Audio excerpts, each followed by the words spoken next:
about the work. So once he got going, an interview could go on for hours. As you well know, Paul.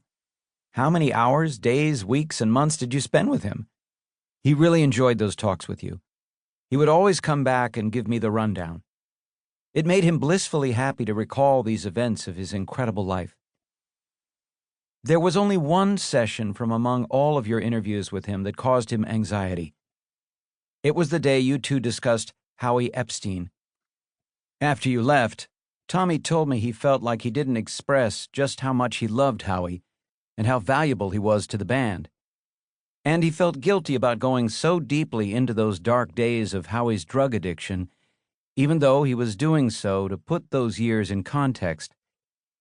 Tommy suffered a lot of loss in his life, but Howie's death impacted him like no other. Breaking that gut-wrenching news to him that Howie was gone was so difficult. We were both shattered. The whole Tom Petty and the Heartbreakers tribe was shattered. Though sadly, none of us were surprised. No one outside of the band's extended family could ever understand how hard Tommy, his bandmates, and crew tried to save dear Howie. Unfortunately, the only person who could have saved an addict that far gone is the addict himself. Like all addicts, Howie had experienced some severe trauma that changed the trajectory of his life. Drugs were initially his way to cope and to escape the pain, but then his addiction became all-consuming. It was heartbreaking. He was the kindest, coolest cat I've ever known. We loved him dearly. So after that interview with you about Howie, Tommy was very anxious about what he said and what he should have said. He was worried, so I encouraged him to call you. I said, pick up the phone and call Paul and tell him how you feel. It's that simple. And he said, yeah, no harm there, right? I remember him calling you, and you were great. Whatever you said, it eased his mind. Thanks for that. It meant the world to him. It said so much to me about Tom, that he cared that much about giving the wrong impression about Howie. The only other time he called me after a session was when we did a whole talk on being a celebrity, and he told me a story of getting mobbed when going out for food with you. He called to ask if we could take that out of the book because, as he said, nobody wants to read me complaining about being a rock star. But how hard was it for him to be an icon and deal with the public? Like many public people, Tommy was a shy guy and didn't like the spotlight when he wasn't on stage. He understood that it came with the territory, but he really was just an all-around great guy trying to live a reasonably normal life like anyone else.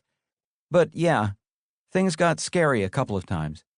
I remember when we first got together, we used to go out a lot back then, and people would stare and whisper. I'd hear, Tom Petty, Tom Petty. Often while we were eating or in the middle of a conversation, someone would come up and interrupt us.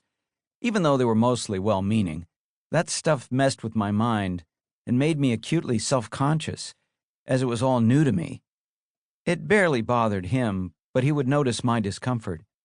I became immune to it after a while, too, as I learned to realize that people loved Tommy and were approaching him out of love and admiration, too.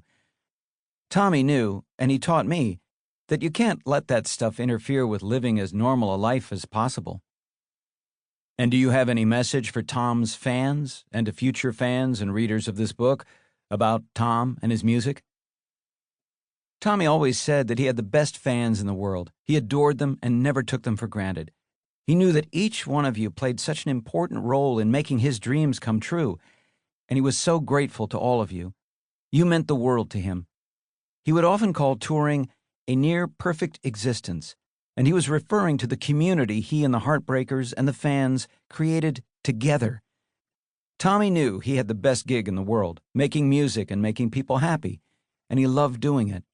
He always said he would have done it with 5 people in a room, let alone 50,000.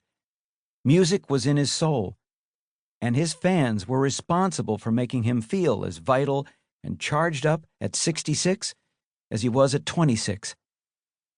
For new and future generations of fans just discovering Tom Petty and the Heartbreakers, I can honestly say that your life is about to become deeply enriched. Listen to the melodies.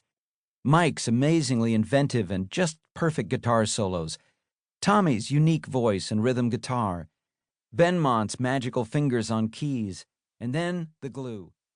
Para seguir escuchando este audiolibro gratuitamente, haz clic en el enlace de la descripción y podrás escucharlo completo sin coste gracias a la prueba de 30 días de Audible.